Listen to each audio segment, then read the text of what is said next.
পরশমণি পাথরের নাম শুনেছো মা? লোহাতে ঠেকালে লোহা সোনা হয়ে যায়। আর আমার ভগবান যদি কোনো ভক্তকে পরশ করে তার হৃদয় সোনার থেকে আরো মূল্যবান হয়। যেই না আমার শক্তিমাকে পরশ করেছে যেন সব জ্বালা নিমিষে দূরে গেল। ভগবান মাথায় হাত দিয়ে বলছে, কি রে, আমি মেরেছি বলে কষ্ট হয়েছে? মানে শাশুড়ির রূপ ধরেছে তো, আমি মেরেছি কষ্ট হয়েছে? মা কই কষ্ট হয়নি তো। এই যে তুমি আমায় আদর করে দিলে। শক্তিমায়ের সর্বাঙ্গে হাত দিয়ে বলছে, একটা কাজ কর, ছেলে ঘুমাচ্ছে, তুই চলে যা, আমি দরজাটা খুলে দিচ্ছি, আর এই রাতের অন্ধকারে তুই চলে যা ভাগবত শুনতে। মা তুমি অনুমতি দিচ্ছ আমার? হ্যাঁ দিচ্ছি। যা, যার এত প্রেম, যার এত ভক্তি, ঘরের বন্দী হয়ে আছে, জানালা দরজা বন্ধ করে কাঁদছে, যা চলে যা, একটু ভাগবত শুনে আয়। ভগবান শাশুড়ির রূপ ধরে অনুমতি দিল। আর হ্যাঁ শোন মা, ফেরার সময় আমার জন্য একটু প্রসাদী আনবি। ঠিক আছে মা, তাহলে আমি আসি। ভগবান নিজে দরজা খুলে দিল। দেখো কেমন ভক্ত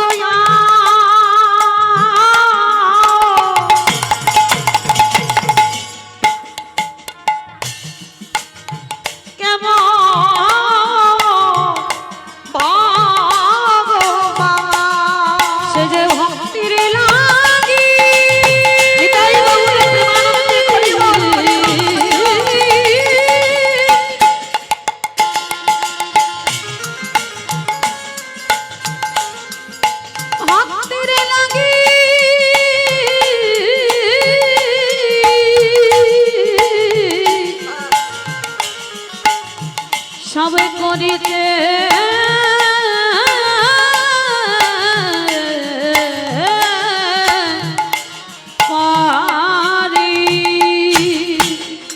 ভগবান দরজা খুলে দিল। সপ্তমা চলে গেল ভাগবত আসরে।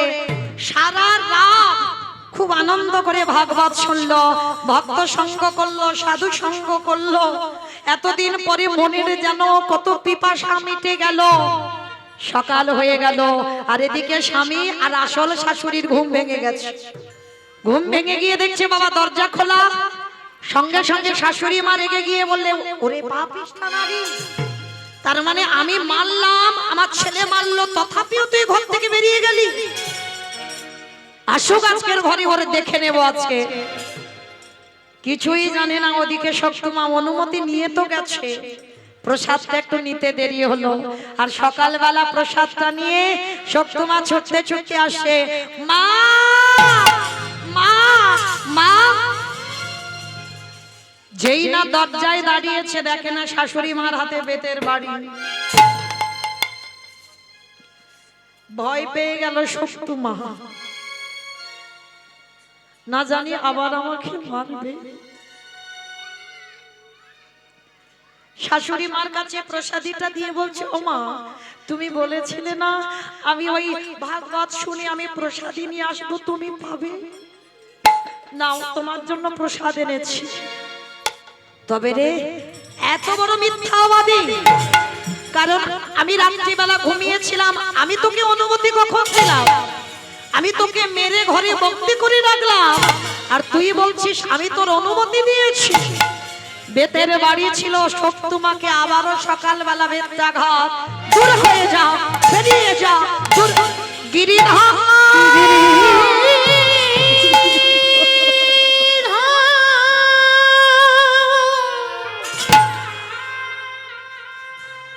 একেবারে দেখো দেখো না, ওগো তুমি নাকি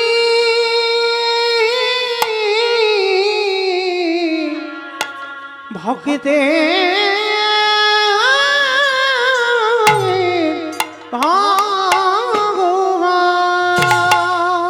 যত আঘাত দাও, দুঃখ দাও, জ্বালা যাও, যন্ত্রণা দাও, কিন্তু সহ্য করবার মতো ক্ষমতা দিয়ে তুমি পাঠিয়ে আবারও সকালবেলা মেরে চুলের মুষ্টিটা ধরে বলে উঠলেন, এই মেয়ে, এঠো বাসন পড়ে আছে, জামা কাপড় পড়ে আছে, ঘর বাড়ি পরিষ্কার করতে হবে, কে করবে ওইগুলো? আগে চল দেখি। এদিকে ভক্ত বাৎসল্য ভগবান আমার ভগবান নিজের খাতি ভক্তের এঠো বাসন মেজে দিয়েছে, নিজের হাতে জামা কাপড়ে কেচে দিল, নিজের হাতে ঘরে বাড়ি পরিষ্কার করে দিল। ওই যারা গীতা পাঠ করেন বাবা, গীতার একটা শ্লোক আছে, মনে রাখবেন, অনন্য চিন্তয়ন্ত মাং যোজন পর্যপস্বতে তস্য নিত্যাভিযুক্তানাং যোগক্ষেয়ং মহামহঃ। এর মানেটা কি বাবা?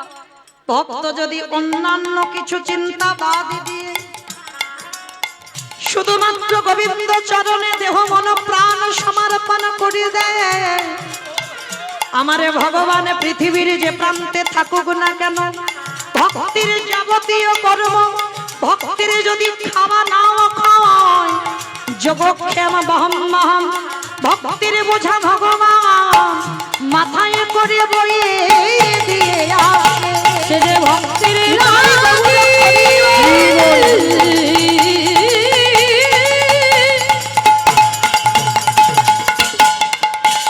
সপ্তমায়ের যেই না গলা ধাক্কা দিয়ে কলের ধারে ফেলে দিয়েছে, এঠো বাসন যেখানে ছিল বাবা মেজে পরিষ্কার করে রাখা, জামা কাপড় মেলে দেওয়া, ঘর বাড়ি পরিষ্কার, শাশুড়ি মা চমকে আমার ঘর বাড়ি এত পরিষ্কার, চারিদিক থেকে বাবা কৃষ্ণ অঙ্গ গন্ধ নাসিকা, যার যেমন ভাব তার তেমনই না, সব নয়নে দেখা যায় না বাবা। যারা দাঁড়িয়ে আছেন, যারা বসে আছেন, আমি কীর্তনিয়া সম্প্রদায়, এগুলো হলো বাবা তালবে সবা সব মানে মরে আছে, দন্তে সবা সব মানে সর্বস্ব, আর তালবে সবা সব মানে মরা। ভগবান দেখতে গেলে এই দুটো নয়ন নয়, প্রত্যেকের জ্ঞান নয়ন আছে, প্রত্যেকের তিনটে নয়ন প্রত্যেকের আছে। যদি একবার গুরু চরণ আশ্রয় করে তুমি তোমার কুলকুণ্ডলী জাগরিত করে, তুমি যদি সহস্রদল পদ্মে গিয়ে তোমার আজ্ঞা চোখ খুলে দিতে পারো, যেতে হবে না বৃন্দাবনে, যেতে হবে না নবদ্বীপে, যেতে হবে না হরিদ্বার, পশ্চিম ভারত, দক্ষিণ ভারত, কোথাও যেতে হবে না, ও কুম্ভ মেলায় স্নানও করতে হবে না, যা আছে বিশ্ব ব্রহ্মাণ্ডে তাই আছে তোমার দেহ ভাণ্ডে। যে একবার নিজেকে চিনতে পেরে যায় তাকে কোনোদিন তীর্থে যেতে লাগে না, সে ঘরে বসে ওই হৃদয়ে রাধা গোবিন্দ যুগল দেখতে পেয়ে যায়, যে ঘটে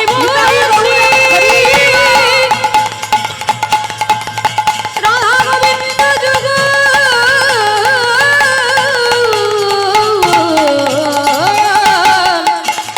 দেখতে পেয়ে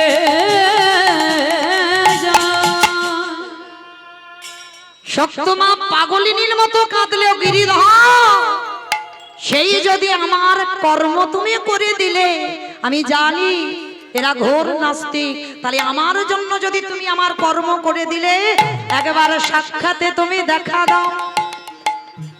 কি গো, ভক্ত যদি কায় মনোবাক্যে ডাক দেয় আর থাকতে পারবি? যেমন মীরাবাইয়ের পাশে আমার গিরিধরে দাঁড়ালো, যেমন রাধা রানীর পাশে আমার গিরিধর দাঁড়াইল, এরা কলঙ্কিনী হলো, দ্বিচারিণী হলো, অসতী হলো, যেই না শক্তিমায় আমার দাগ দিল, আর কি ভগবান থাকতে পারে? বাঁকা করে বাঁকা হাতে কালো শশী আমার শক্তিমাকে বামে নিয়ে দাঁড়াইল কেমন ভক্ত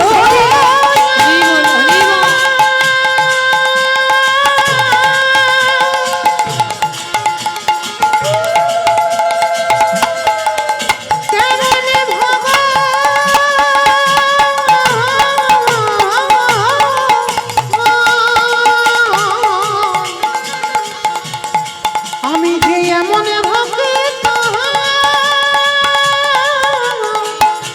দেখি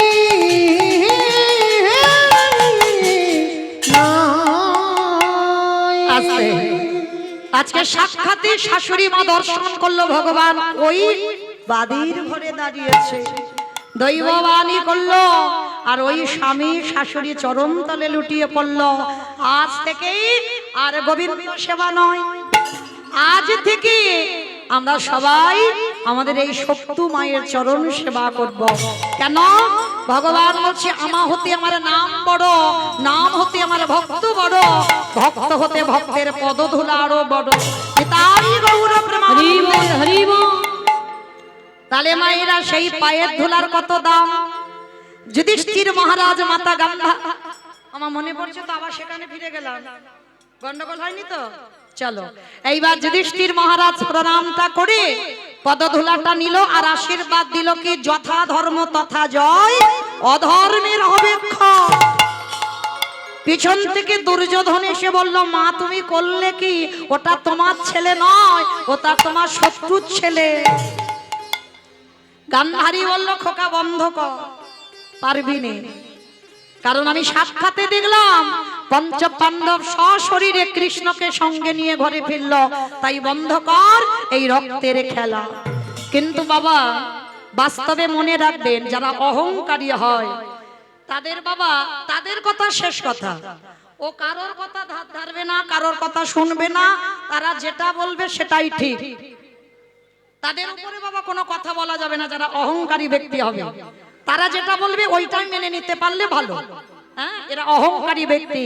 তার দুর্যোধন নিজের ছেলে গান্ধারী বলে দিল পারবি না বাবা, আমি তোর মা হয়ে বলছি এটা ধর্ম অধর্মের জয়, কারণ ওই কুরুক্ষেত্রের মাঠে গিয়ে ধর্মেরই জয় হবে, অধর্মের বিনাশ হবে।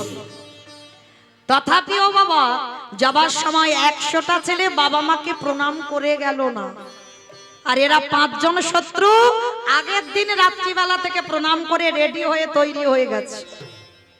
তাহলে এ জায়গায় আমার প্রশ্ন রয়ে যায় বাবা, যাদের সঙ্গে স্বয়ং ভগবান বর্তমান, কি প্রয়োজন ছিল শত্রু গান্ধারীর পদধূলা নেবার? ছিল কি মা প্রয়োজন? যার সঙ্গে কৃষ্ণ রয় তাদের কি অপমৃত্যু হয়? হবে না তো। তাহলে কি দরকার ছিল গান্ধারীর পদধূলা নেবার? ভগবান থাকলে হবে না, সাধুগুরু বৈষ্ণব দেখলে গুরুজন দেখলে আগে নত হতে শেখো। এটাই শিক্ষা দেবার জন্য ভগবান মহাভারতে যুধিষ্ঠির দ্বারা শিক্ষা দিল যে আমি থাকলে শুধু হবে না, আমি থাকলেও সাধুগুরু বৈষ্ণব পিতা মাতা শ্বশুর শাশুড়ি যদি থাকে তাদেরকে সম্মান দিতে শেখো, তাদের পদধূলা নিতে শেখো, তারপরেই তুমি যুধিষ্ঠির মতো সকল কাজে জয়লাভ করবে। নিতাই গৌর প্রেমানন্দে। তাই তো চৈতন্য মহাপ্রভু অমাইরা একা ভগবান নয়, আর একজন দলে নিয়েছে। এই যে কালকে যে দিনটা চলে গেল না, কার যেন একটা হ্যাপি বার্থডে ছিল না? বেশ, আচ্ছা একবার হাতটা তুলে দেখাও তো দেখি কতজন করেছো কালকের ব্রতটা। ওরে বাবা, দেখেছো হাত আর উঠছে না। কেন উঠছে না? নিতাই চাঁদ হলো আমাদের আশ্রয়। যত হাগৌর হাগৌর বলে কাঁদো না কেন, কৃপা হবে না। কেন জানো? কারণ নিতাই চরণ আগে ধরতে হবে, আর নিতাই চরণ না ধরলে গৌর কৃপা হবে না। ওগো নিতাই পদ কমলা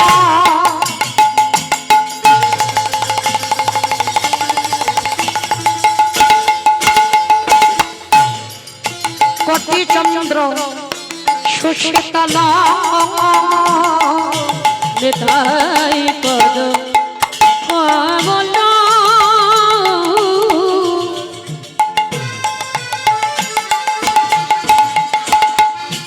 কোটি চন্দ্র সুশীতল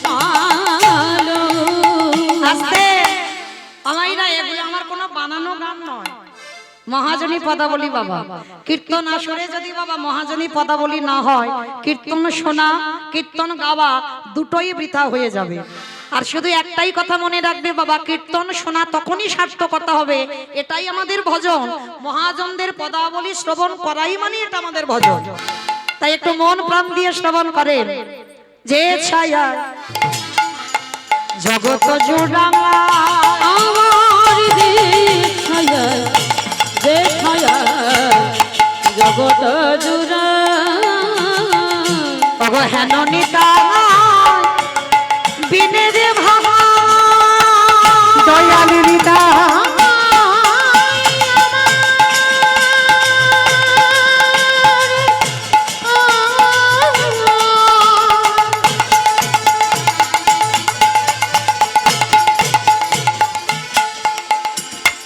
দয়াল হৃদা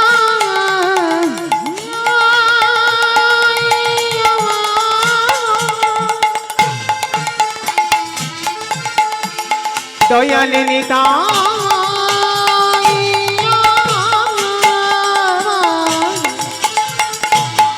দয়াল নিতাই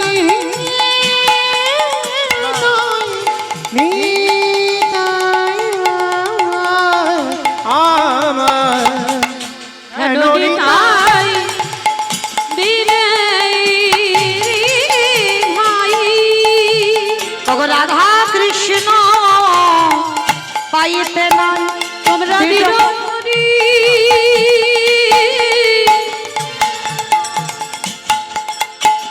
ঘটনি তায়ের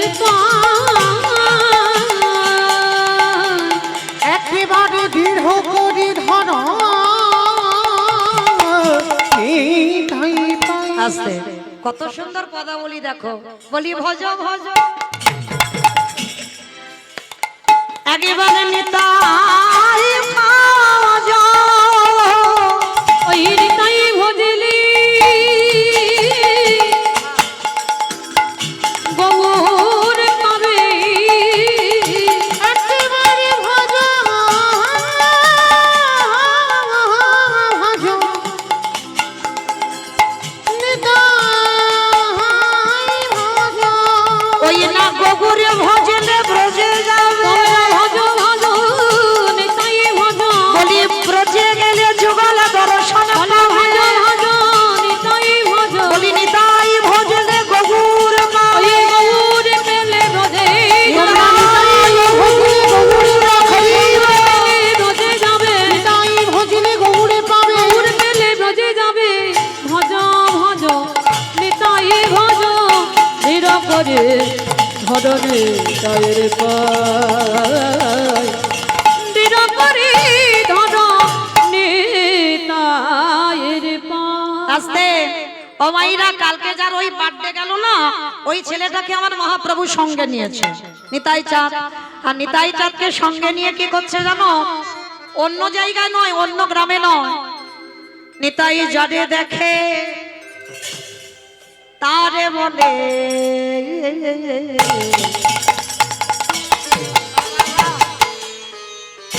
দন্তে তৃণ ধরি ধরিরি জরে রেখি তারে বলে উপদন্তে তৃণ ধরি রে আস্তে মাইরা, এই জায়গাটা একটু মন দিয়ে শুনবে কেমন? নিতাই যারে দেখে তারে বলে দন্তে তৃণ ধরি। আচ্ছা মা, তৃণ মানে কি গো? খড় খড় তৃণ মানে খড়, বাবা তৃণ মানে ঘাস। আচ্ছা মা, আমি হরিনাম করছি, কই দাঁতে ঘাস নেই নি তো? আমি কি নিচ্ছি ঘাস? নেই নি তো। তা নিতাই চাঁদ হরিনাম দিচ্ছে, দাঁতে ঘাস নিচ্ছে কেন? ধ্যাৎ, কিছু জানে না। এই ঘাস নেওয়ার একটা কারণ আছে। কারণ কি জানো? জানো না তো, শুনে নাও। একটা ছোট মানুষের কাছেও জানা যায়, ওই জন্য তো কীর্তন। তাই নিতাই চাঁদ ঘাস নিয়েছে কেন জানো? নবদ্বীপের তখনকার সমাজে একটা নিয়ম ছিল। যেমন ধরো আমাদের সমাজে একটা নিয়ম আছে বাবা, যদিও বা আমরা মানি না, কিন্তু যারা মানে তারা ঠিক মানে। আমাদের সমাজে নিয়মটা কি, এই যে আপনারা বসে আছেন, আমার থেকে অনেকে জ্যেষ্ঠ বা জ্যেষ্ঠা, অনেক গুণীজন, মানে আপনাদের চরণে আমি অনেক অনেক ছোট, মানে সন্তান সম। তাহলে এই যে আপনাদের চরণে আমি দাঁড়িয়েছি বাবা, আমি গান গাইছি বটে, কীর্তনিয়া হয়েছি বটে, কিন্তু আমার স্বভাব, আমার আচরণটা যেন বাবা একটু নত ভাব হয়। মানে আমি বড় কীর্তনিয়া, আমার মধ্যে আমিত্ব, এইটা আমার সমাজের নিয়ম নয়। সবার আগে তোমাকে নত ভাব হতে হবে। কেন? তুমি যাদের সামনে দাঁড়াচ্ছ তারা তোমার থেকে গুরুজন, তারা গুণীজন। এটা আমাদের সমাজের নিয়ম বাবা। যারা মানে তারা মানে, যারা মানে না তাদের কথা বাদ দাও। কিন্তু মহাপ্রভুর সমাজে একটা নিয়ম ছিল যে গুরুজনদের সামনে কথা বলতে গেলে তোমাকে দাঁতে ঘাস নিতে হবে। আর দাঁতে ঘাস নিলে কি বুঝবে যে কথাটা সত্যি বলছি বা কথাটা বিনতার সহিত বলছি। মানে আমাদের ভাব যেমন নত, হাত জড়ো করে নত হয়ে কথা বলো, মহাপ্রভুর আমলে দাঁতে ঘাস নিয়ে কথা বলো। মানে রূপ গোস্বামী আর সনাতন গোস্বামী যখন প্রভুর চরণে এলো তখনও দাঁতে ঘাস ছিল। কেন? আমার বলতে কিছু নাই প্রভু, আমি তোমার চরণে দিয়েছি। তার নিতাই চাঁদ দাঁতে ঘাস নিয়েছে, আর ঘাস নিয়ে কি করছে জানো? নবদ্বীপের অলিতে গলিতে যারে দেখে তার পদ ধরে বলে, এই জায়গাটা শুনে নাও, বসো। তোদের ঘরে আমি বাসনে মেজে দেব, তোদের ঘরে আমি বাটনা বেটে দেব, তোদের ঘরে আমি কাপড় রেখেছে দেব। আমি বলি নে, আমি বলছি না, নিতাই চাঁদ বলছে তোরা যা যা বলিবি আমি সব করে দেব, তোদের টাকা পয়সা দিতে হবে না, কিন্তু বিনিময়ে তোদের একটা কাজ করতে হবে। কি কাজ? তোরাই আমারে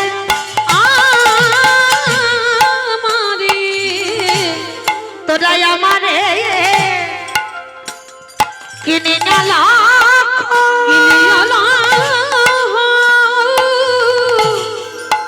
একেবারে বন্ধ গৌরে হরে রে, তোরাই আমারে আমারে কিনিয়া লা কিনে জানা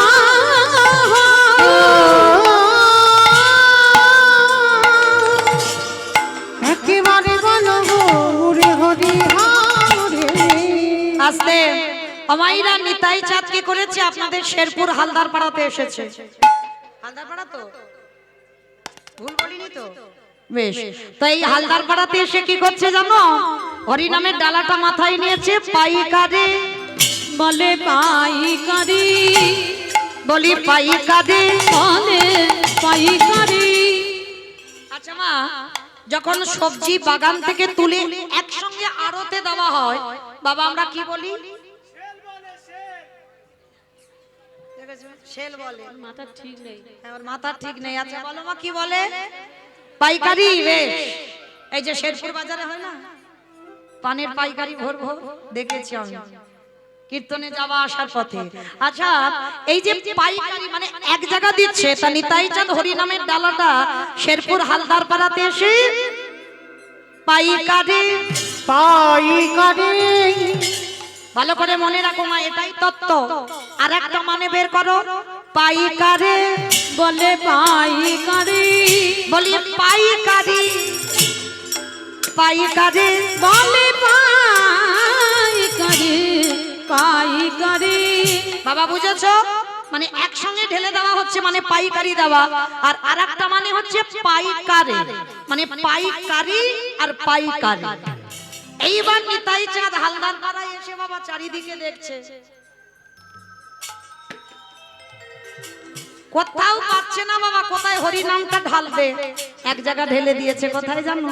দোকানে। ওই দোকানি, ওই দোকানে, ওই দোকানি। আমার পানের দোকান, ফুচকা দোকান, মুদিখানা দোকান, স্টেনারি দোকান, কোন দোকানে দিল গো?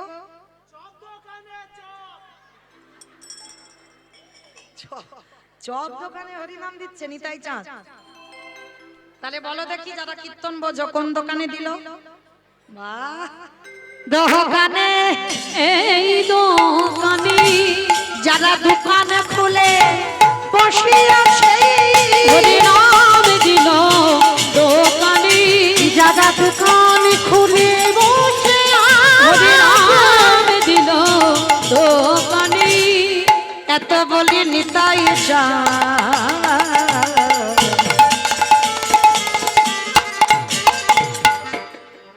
ভূমি গড়ি জানা রে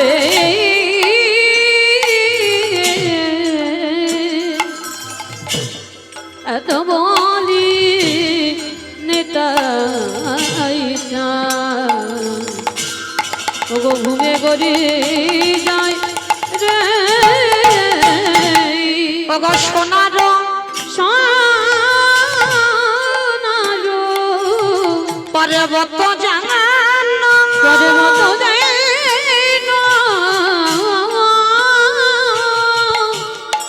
আজ ধুলাতে লুটাই রে হেন অবতারে যারে রতি না জন্মিল রতি না জন্মেল ওগো দাসী লোচন বলে সেই পাপি এলো রে গে। এলো গেল দাসীলোচন বলে সে পাপি এলো গেল রে লোচন বলে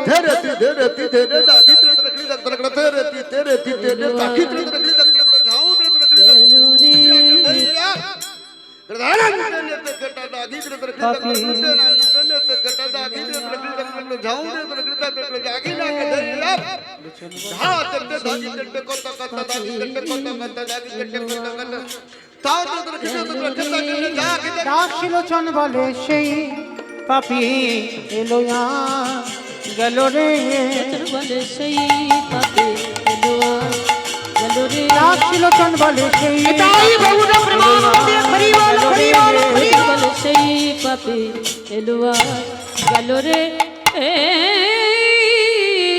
দাসলোচনে বলে সেই পাপি জনিতাই চলুন এবার আমরা সবাই আমাদের একটু যাব বৃন্দাবন। তো এতক্ষণ যখন রয়ে গেলাম কথায় কথায় বেলা বয়ে গেল, এবার সবাই দেখি একবার বলো তো দেখি গোবর সুন্দর কি নবদ্বীপে ধাম কি ধ্বনিটা হলো কি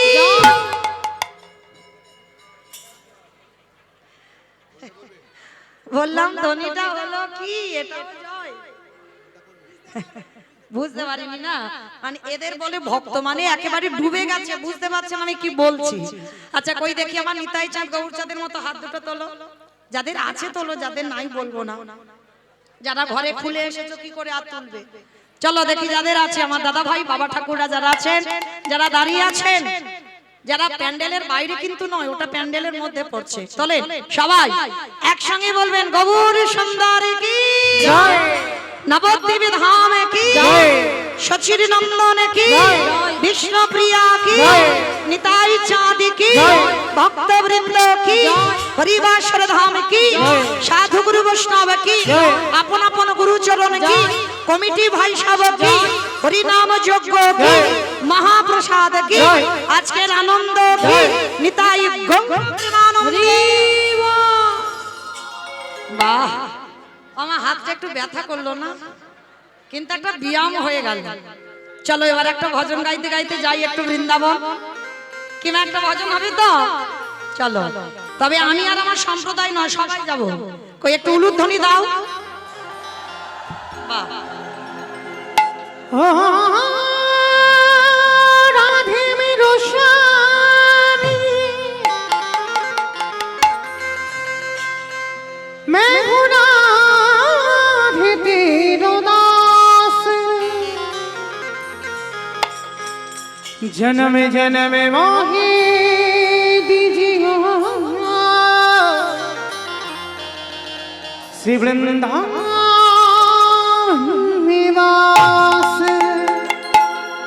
जय राधे श्री राधे जय श्री कृष्ण बोलो जय राधे राधे श्री राधे जय श्री कृष्ण बोलो जय राधे ओ जय राधे श्री राधे जय श्री कृष्ण बोलो जय राधे जय राधे श्री राधे जय श्री कृष्ण बोलो जय राधे नाम मैंने राधा रानी का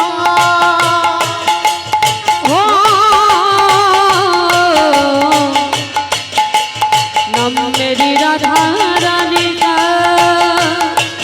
जिस जिसने गाया है ओ बांके बिहारी ने उसे अपना बनाया है ओ बांके बिहारी ने उसे अपना बनाया है जय राधे श्री राधे जय श्री कृष्ण बोलो जय राधे जय राधे श्री राधे जय श्री कृष्ण बोलो जय राधे আস্তে ও মাইরা আমি আর আমার সম্প্রদায় যাব আর কেউ যাব না সবাই যাব যারা যারা যাব আর একবার সবাই দেখে হাত দুটো তোলো আমার সঙ্গে সবাই একসঙ্গে তালে তালে করো তালি কেমন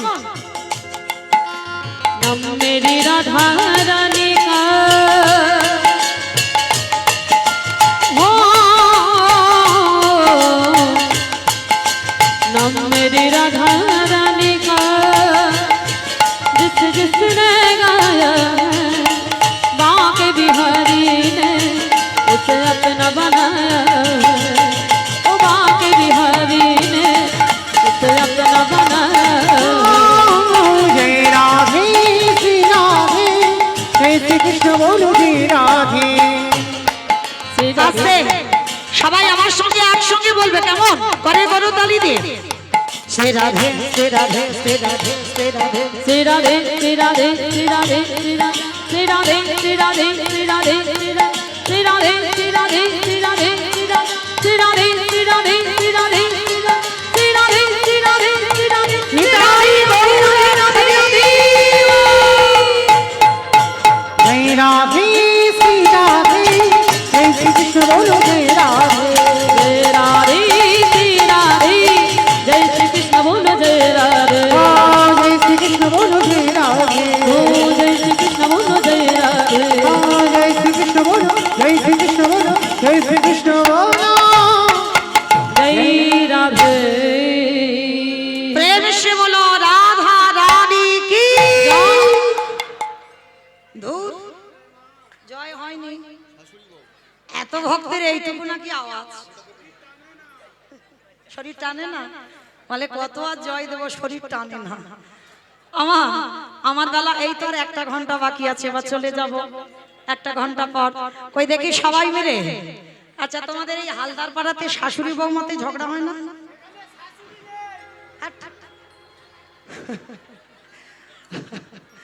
বেশি হয় শেরপুর এলাকায় বেশি হয় বাবা আমার দুটো দিদি বসে আছে হরি বল এই আমার দুটো দিদি মানে আমার আপন দিদি বসে আছে তাহলে এরা ভালো করে জানবে শাশুড়ি বৌমাতে ঝগড়া হয় কি না হয় আমিও ভালো করে জানবো যদিও বলো হয় না বলা ভুল হবে হয় আমার উস্তির এলাকায় একটু বেশি হয় এখানে একটু কম হয় কিন্তু হয় ওই শাশুড়ি বৌমাতে ঝগড়া হলে যে গলাটা বার হয় একটু বের করে তো দেখি একবার গলাটা ছেড়ে দেবে কেমন একটু জোরে বলো রাধা রানী কি তার মানে ঝগড়া হয় বৃন্দাবনেশ্বরী কি যমুনা মাইয়া কি নন্দগাম কি উচ্চাগাম কি বর্ষানাম কি ভক্তবৃন্দ কি হরিবাসর ধাম কি সাধু গুরু বৈষ্ণব কি আপন আপন গুরুচরণ কি কমিটি ভাই সব কি হরিনাম যজ্ঞ কি মহাপ্রসাদ কি আজকের আনন্দ কি নিতাই গৌর প্রেমানন্দে পৌঁছে গেলাম সবাই বিষয় তবে আজকের আমরা আস্বাদন করব মা যাদের পদ অবলম্বন করে আজকের আমরা আস্বাদন করি বৃন্দাবনে বাবা বহু বহু ভক্ত আমরা যাই তো সেই বৃন্দাবনে গিয়ে একটা মূল মন্দির আছে বাবা সেই মূল মন্দিরটা হচ্ছে বৃন্দাবনে বাঁকি বিহারী লালের মন্দির মন্দির অনেক আছে তবে যারা বাঁকে বিহারী লালকে দর্শন করেছেন দেখবেন বারবার পর্দা টেনে দেওয়া হয়, অনেকক্ষণ ধরে তুমি দর্শন করতে পারবে না। কেমন? তো আজকের আমার লীলার বিষয়টা হবে, যিনি বৃন্দাবনের বঙ্কুজি ছিল, এখন পরবর্তী দিনে বঙ্কু বিহারী লাল। তাহলে যিনি বঙ্কুজি ছিল সেই বিহারী লালটা কে হলো? চলো আজকের আমরা সবাই আমরা জানবো সেই বৃন্দাবনের বঙ্কুজি থেকে আজকের বিহারী লালটা হলো কি করে, এই কে সেই বিহারী লাল, কি তার পরিচয়, বাড়ি কোথায়, কেমন ভাবে কৃষ্ণকে ভালোবেসে আজকের কৃষ্ণের বন্ধু হয়েছিল, সবটাই আজকে লীলার মধ্যে জানবো। আস্বাদন হবে বৃন্দাবনের বঙ্কু বিহারী লাল। আমরা সবাই পৌঁছালাম বাবা বর্ধমান কাটুয়া কাঞ্চন নগর গ্রাম। মাইরা আর একটা ঘন্টা আছে, একটু মন দিয়ে শ্রবণ করবেন, কেমন? দেখবেন অনেক কিছু জানতে পারবেন। সংসার জীবনের থেকেও ভগবানকে ভালোবাসা যায়। ভগবানকে ভালোবাসতে গেলে বাবা সবাইকে ত্যাগ করে দিয়ে ওই মঠ মন্দিরে বসে থাকলে কিন্তু বাবা এটা ভজন নয়। এটা যদি ভজন হতো তাহলে শ্রীবাস পণ্ডিত কলিযুগের সংসারী হতো না, নিতাই চাঁদ সংসারী হতো না, অদ্বৈত আচার্য সংসারী হতো না, সব সংসারী। এটা কলিযুগ, সংসারের থেকে তোমায় ভজন করে দেখাতে হবে। হ্যাঁ, খুব কঠিন বাবা। তাহলে আজকে লীলার মধ্যে জানতে পারবেন সংসারে থেকে কিভাবে আমরা গোবিন্দ ভজন করব। আস্তে মা আস্তে, কথা না একটু আস্তে। কাটোয়া কাঞ্চন নগর বর্ধমান, আস্তে মা একটু আস্তে। কাটোয়া কাঞ্চন নগরে এক জনম দুঃখী মা থাকতেন, যে মায়ের নাম হলো মায়াবতী ঘোষ। যে মায়ের নাম হলো মায়াবতী ঘোষ, আর স্বামীর নাম হলো দ্বিজ ঘোষ। আচ্ছা বলো তো মা, গায়ে গেতো না, হাতে দাও, গায়ে গাঁথতে নেই।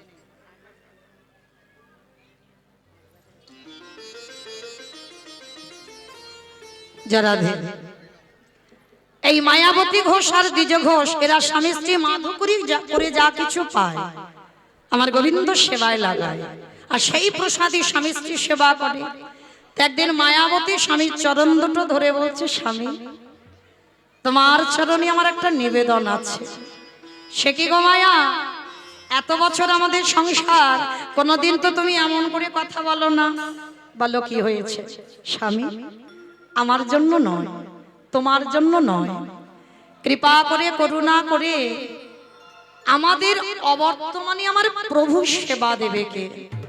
ওই জন্য বলছিলাম কি, যখনই কথাটা বলা পুরুষ মানুষ তো বুঝতে পেরে গেছে, সঙ্গে সঙ্গে বলে উঠলেন, চুপ করো, চুপ করো।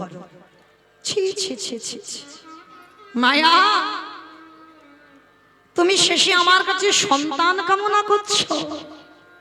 মায়া সন্তানে সুখ দিতে পারে না, সন্তানে শান্তি দিতে পারে না, ওদের কাছ থেকে তুমি শুধু পাবে জ্বালা, কষ্ট, ব্যথা, বেদনা, অশান্তি ছাড়া তুমি কিছু পাবে না। স্বামী আমি কি একবারও তোমারই বলেছি যে মহাভারতের মতো গান্ধারীর মতো আমার 100 ছেলে হোক? আমি তো একটা ছেলে চেয়েছি। মায়া 100টা ছেলের মার যে জ্বালা, একটা ছেলের মার ওই একই জ্বালা। বেশ, আর তাছাড়া তুমি কেন ভুলে যাচ্ছ মায়া? তুমি তো আমার বউ নয়, তুমি তো আমার স্ত্রী নও, তুমি হলে আমার সহধর্মিণী।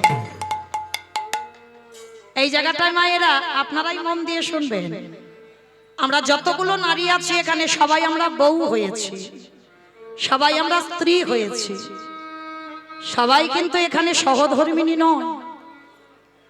এতগুলো নারীর মধ্যে বাবা একটা মিলবে কি তা সন্দেহ। সহধর্মিণী কাকে বলে?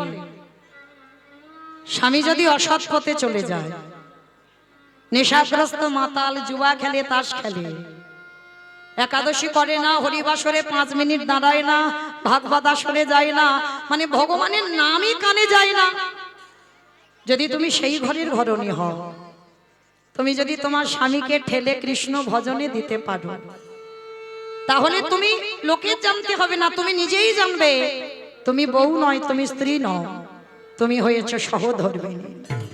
শুধুমাত্র যেজন স্বামীর ধর্মের কাছে সাহায্য করবে আর অন্য কিছু নয়, সেই হয় জগতে সহধর্মিণী। আর মায়া, চলো আর দেরি নয়, আমার প্রভু সেবা পূজার সময় বয়ে গেল। স্বামী, কথা দিলাম আজকের পর থেকে আমি জীবনে ভগবানের কাছে আর কিছু চাইবো না। বেশ, এইবার দিন যায়, মাস যায়, কিন্তু ভক্তের মনের যে কি ব্যথা সেটা কি আমার ভগবান জানে না? হঠাৎ একদিন দৈববাণী করে বলল, মায়াবতী, তোমার পূজায় আমি বড় সন্তুষ্ট মায়া,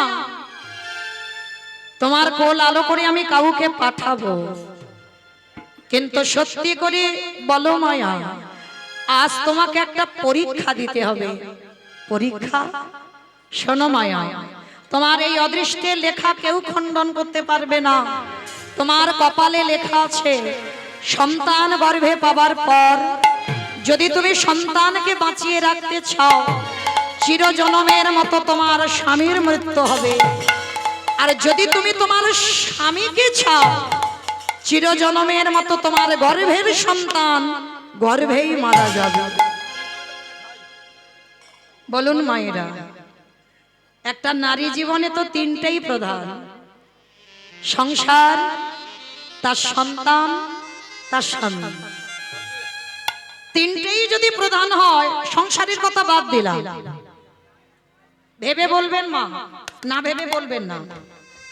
সন্তান পাবার পর স্বামীকে বেশি ভালোবাসেন না সন্তানকে বেশি ভালোবাসেন? কাকে? সন্তান।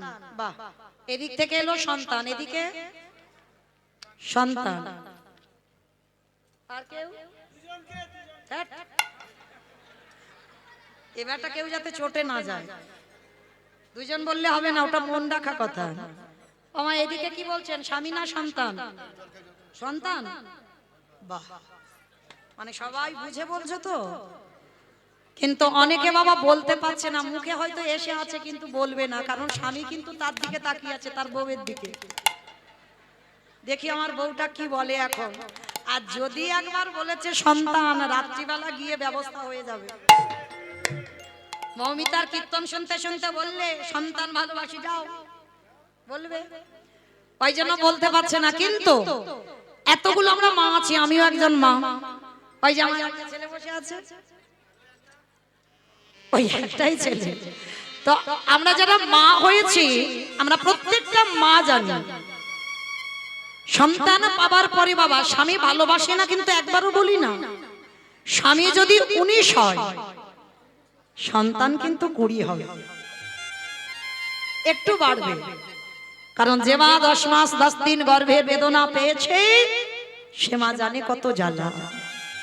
তো আজকে মায়াবতী মা এক বাক্যে এক নিঃশ্বাসে বলেছিল, আমি আমার স্বামী নয়, আমার সন্তানকে চাই। ভগবান বলল, মায়া তুমি তো এখন ওর পৃথিবীর আলো বাতাস পেলো না, এখন সবে গর্বে, তার আগে তুমি বলে দিচ্ছ তুমি সন্তান চাও। বলে হ্যাঁ। কেন জানো? এ সন্তান আমার জন্য নয়, আমি একবারও বলিনি আমার মুখে আগুন দেবে, আমার পিণ্ডদান করবে, আমি বউ রান্না ভাত খাবো, এই জন্য নয়। সন্তান চেয়েছি আমার বর্তমানে যে আমার গোবিন্দ সেবা করবে। তাহলে গোবিন্দ সেবার জন্য, তোমার সেবার জন্য সারা জীবন যদি আমার বৈধব্য জ্বালা পেতে হয়, আমি হাসতে হাসতে রাজি প্রভু। বাহ, কথা দিলাম মায়া, তোমার কোল আলো করে একটা পুত্র সন্তান আমি পাঠাবো, কিন্তু মনে রেখো মায়া, তোমার ভক্তিতে আমি এটাই আশীর্বাদ দিলাম, যতদিন তোমার গর্ভটাকে লুকিয়ে রাখবে ততদিন তোমার স্বামী জীবিত। আর যেদিন তোমার গর্ভ বহির প্রকাশ, সেদিন তোমার স্বামীর মৃত্যু। কে গমাইর একটা নারী কতদিন লুকাবো আমরা? জোর 5 মাস, এরপরে তো প্রকাশ। হঠাৎ দুপুরবেলা দ্বিজঘ শেষে ডাক দিল, মায়াবতী, মায়াবতী। এ কি গো, এত আনন্দের কথা, এত সুখের কথা, তুমি একবারও আমার বলার প্রয়োজন মনে করলে না। মায়া, ও মায়া, স্বামী বলে যাচ্ছি আর ডুকরে ডুকরে মায়াবতী কাঁদছে। মায়া, আর তোমাদের কাঁদার দিন নয় গো, এবার আমাদের হাসির দিন, এবার আমাদের আনন্দের দিন। স্বামী, আজকে তুমি সন্তানের কথা জেনে গেলে মানে আমার এই অদৃষ্টে লেখা আছে, আজই দৈব দুর্ঘটনায় তোমার মৃত্যু হয়ে যাবে। কথাটা বলা শেষ, অজানা জ্বর এসে দ্বিজ ঘোষের শরীরে প্রবেশ। হঠাৎ কথা বলতে বলতে ভর দুপুর বেলা বুকের যন্ত্রণা, এত বুকের যন্ত্রণা হচ্ছে আর সহ্য করতে পারছে না, চিৎকার করে ডাক দিল মায়াবতী। বড় কষ্ট, বড় জ্বালা, বড় যন্ত্রণা মায়া, কথা দাও মায়া, আর আমি বেশিক্ষণ এই পৃথিবীতে থাকবো না। তুমি কথা দাও, তোমার গর্ভে যে সন্তান আছে, আমার মৃত্যুর পর এই সমাজ তোমাকে বলবে দ্বিচারিণী, এই সমাজ তোমাকে বলবে কলঙ্কিনী, এই সমাজ তোমাকে বলবে অসতী। বলে বলো, কিন্তু আমি তো জানি এ সন্তান পাপের নয়। কথা দাও, ও ভূমিষ্ঠ হলেই ওকে করে তুলবে তুমি কৃষ্ণ ভক্ত। কথাটা বলে মৃত্যু হয়ে গেল দ্বিজ ঘোষে। ও মায়েরা, সন্তান ভালোবাসি বলে এই নয় যে আমরা স্বামী ভালোবাসি না। ভালোবাসা মেপে বলা হয় না বাবা, ভালোবাসা লোক দেখানি হয় না। 1 কিলো ভালোবাসি, 2 কিলো ভালোবাসি, 5 কিলো ভালোবাসি, ভালোবাসা মাপা যায়? ভালোবাসা হৃদয়ে থাকে, প্রকাশ নয়।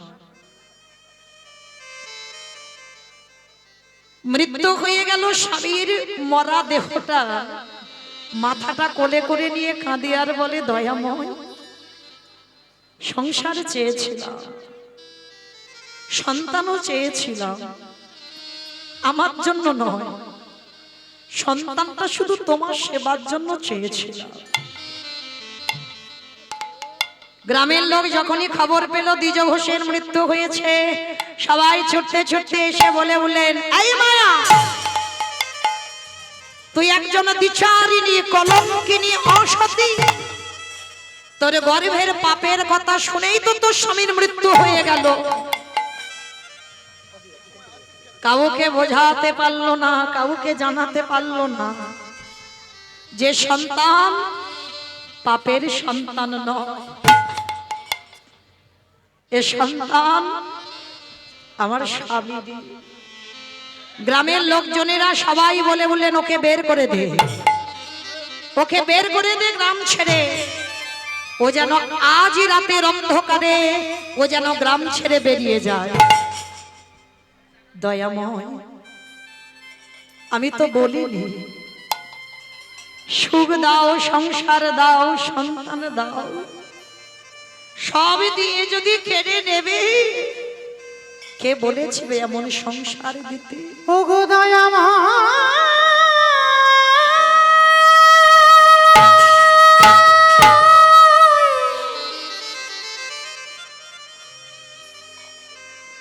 প্রভু যে তোমায়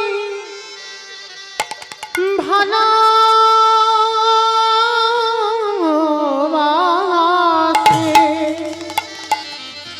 বলো না দয়া, তারে কি এমনি করে কাঁদিতে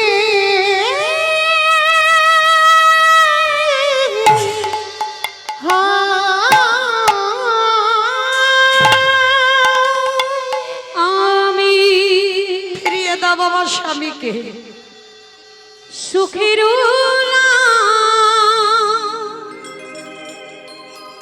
লাগে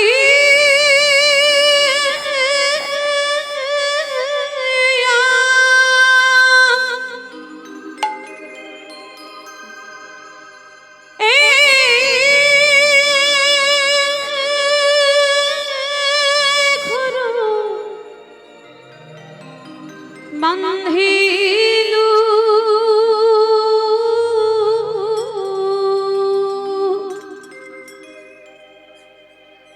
আনালি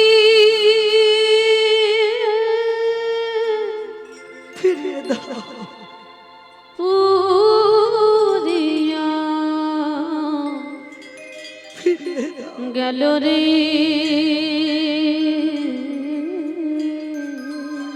কি এমন অপরাধ করেছিলাম দয়াময় অনলি পুরিয়া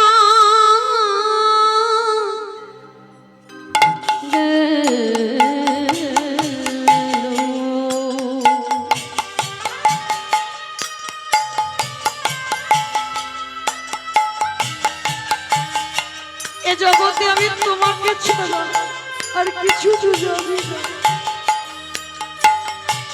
সবাই আমায় বিচারিনি কলঙ্কিনী অসতী বলে।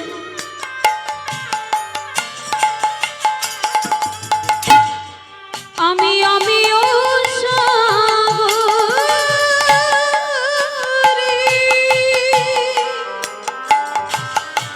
আমি কোনোদিন তোমার কাছে সুখ চাইনি কোনোদিন।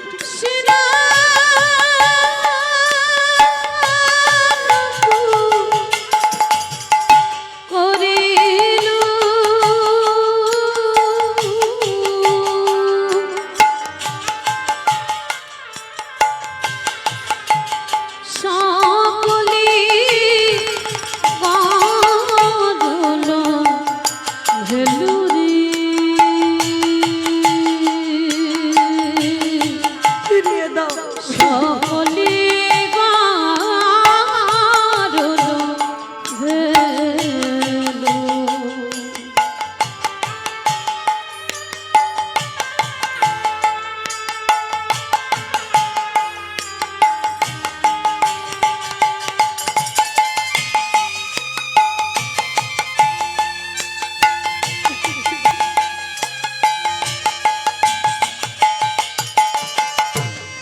আমি সাগর সেদিনু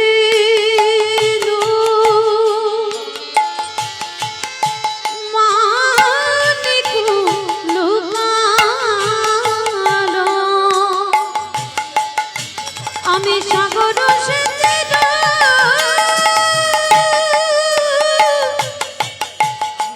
ওই মানিকু লুকালো এই অভাগিনী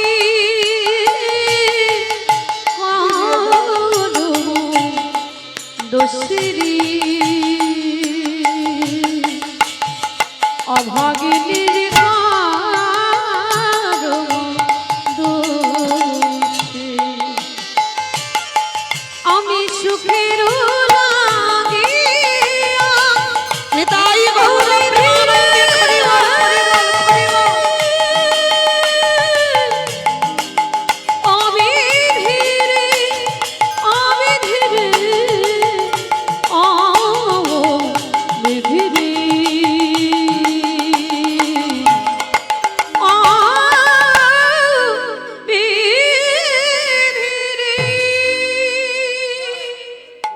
নয়নের জলে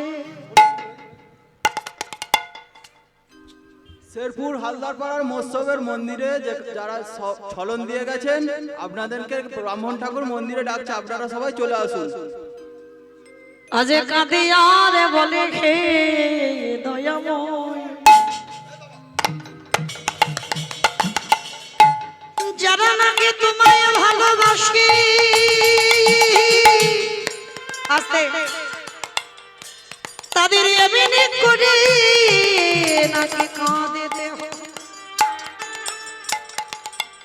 এটা বাস্তব। এই জগৎ সংসারে যারা বাবা লক্ষ্মী কালী দুর্গা সরস্বতী মনসা শীতলা ভক্ত তাদের পার আছে, কিন্তু যারা কৃষ্ণ চরণের দাস যে করে আমার আশ তারে করি সর্বনাশ। সর্বনাশ কিন্তু নয়, সর্বনাশ। কোন নাশের কথা বলল? আত্মীয় পরিজন বন্ধু বান্ধব জায়গা জমি টাকা পয়সা মনে রেখো মা, কৃষ্ণ ভক্ত কোনোদিন পাথর সেটিং করা ঘরে থাকে না, কোনোদিন হতে পারে না বাবা। তাকিয়ে দেখেন সুদামার দিকে, তাকিয়ে দেখেন মহাভারতে বিদুরের দিকে। যারা যারা কৃষ্ণ ভক্ত বাবা সব পথের ভিখারি। নরোত্তম দাস ঠাকুর, রঘুনাথ দাস গোস্বামী, জমিদার লালা বাবু সব জমিদারি ত্যাগ করে বাবা পথের ভিখারি কাঙাল হয়েছে। তাহলে আপনারা কি বলেন অট্টালিকাতে বসে কৃষ্ণ ভজন হয়? আজকের মায়াবতীর স্বামী চলে গেল, গর্ভবতী মা যার বাড়িতে যায় দূর দূর করে তাড়িয়ে দেয়। কিন্তু গ্রামে সবাই তো খারাপ নয়, গ্রামের শেষে একটা বাড়িতে কাজ পেয়েছে। কি কাজ জানো? একটু মন্দিরের কাজ। সারাদিন মন্দিরের কর্ম করে, কোনো মাইনে দেয় না, শুধু ওই ভোগ লাগাই একটু করে প্রসাদই দেয়, ওইটুকু খেয়ে জীবন ধারণ করে। কারণ ভিক্ষায় গেলেও পায় না, কারণ সবাই ওকে বলে দ্বিচারিণী, কলঙ্কিনী। সবাই বলে ওকে গ্রাম থেকে বের করে দে, ওর মুখ দেখা মহাপাপ। কি গো মায়েরা, কৃষ্ণচরণের দাস হয়েছ, কলঙ্কিনী হবে না বললে কি হয়? হতেই হবে তোমায় দ্বিচারিণী।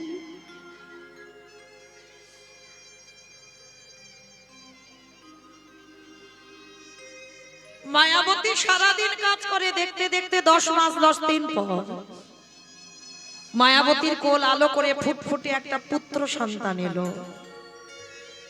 অভাবের সংসারে মায়াবতী হলো তার বাবা, মায়াবতী হলো তার মা। নাম রেখেছে ছেলেটা বিহারী লাল। দিন যায় মাস যায়, ছেলেটা একটু বড় হলো, 5 বছর। আর ওই 5 বছরের ছেলে মা খাবার বিকালবেলা আনে, ছেলে তবে খায়। সকাল থেকে কিছু খাবার পায় না, কারণ বাড়ি গেলে তো খেতে দেবে না, ওর মা ভালো নয় বলে। তা ভগবান আজকের কিরকম পরীক্ষায় ফেলেছে দেখো, মা গেছে কাজে কিন্তু কিছু খাবার পায়নি, আত্মীয় বাড়িতে গেছে ভগবানের ভোগ লাগায়নি, শূন্য হাতে মা ফিরছে। ছোট্ট 5 বছরের বিহারী ছুটে এসে মার কোমরটা জড়িয়েছে। ও মা, মা গো মা, বড্ড খিদে পেয়েছে, একটু খেতে দাও না মা।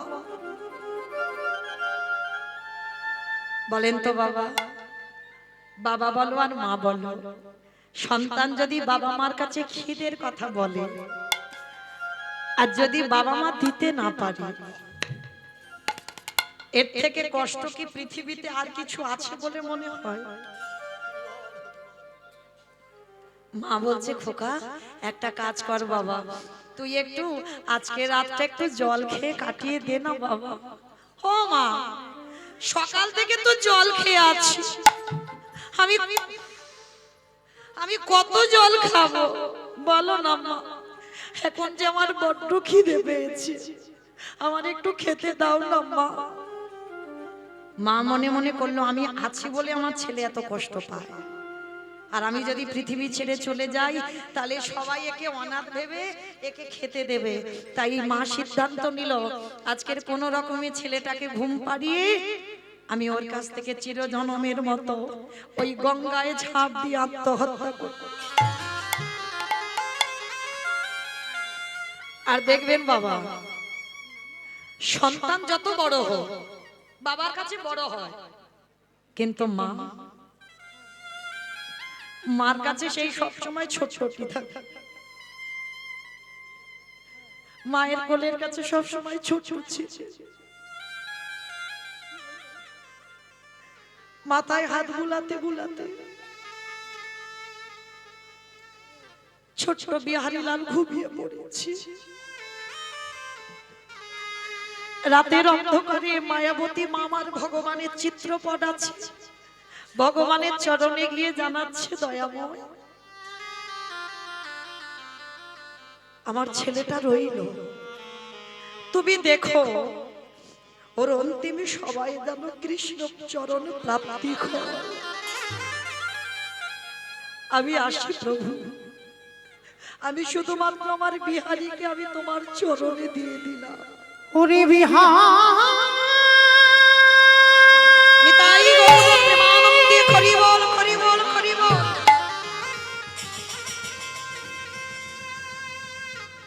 আমি চলে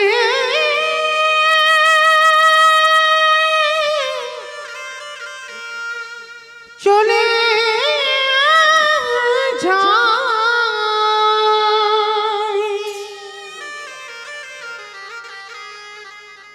আরে কোনদিন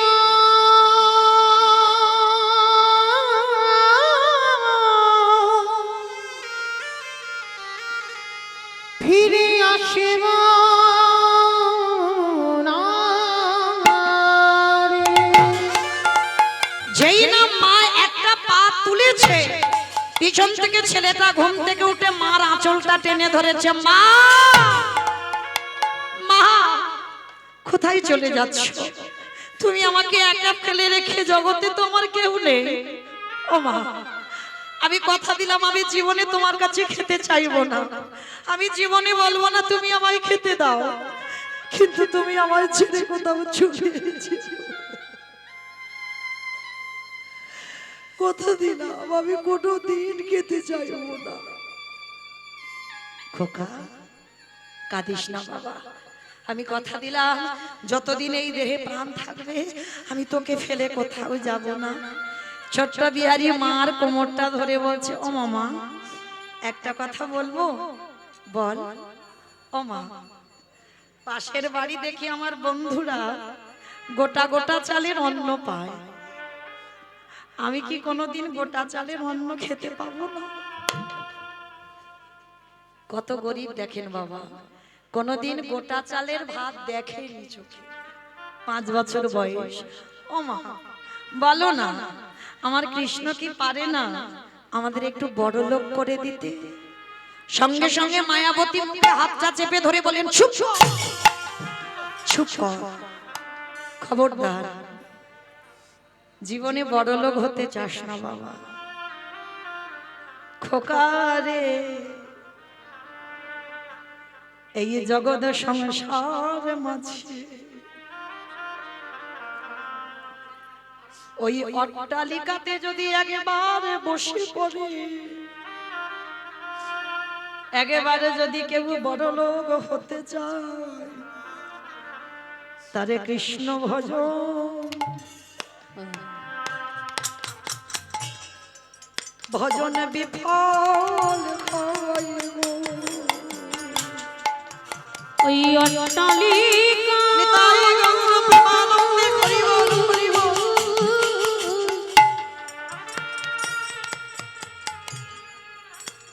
কৃষ্ণ ভজন করলে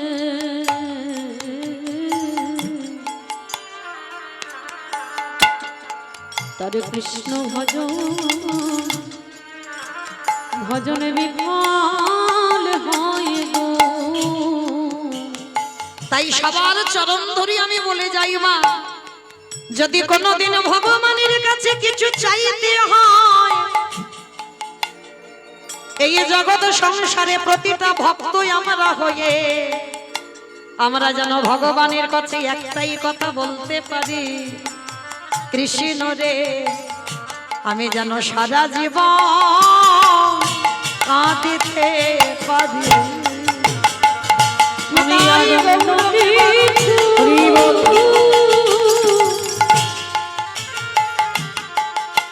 অন্য কিছু চাহি না রে, আমি যেন সারা জীবন কাটতে পারি। ওরে কৃষ্ণ রে, এই জগতে জীবনে যে কটা দিন বেঁচে থাকব, তুই আমায় কটা বস্তু দিয়ে রাখবি বাবা? এই জগতে যত দুঃখ, যত কষ্ট, যত অভাব, যত ব্যথা, যত বেদনা, সবে যেন আমার মধ্যে ফিরে আসে। আমি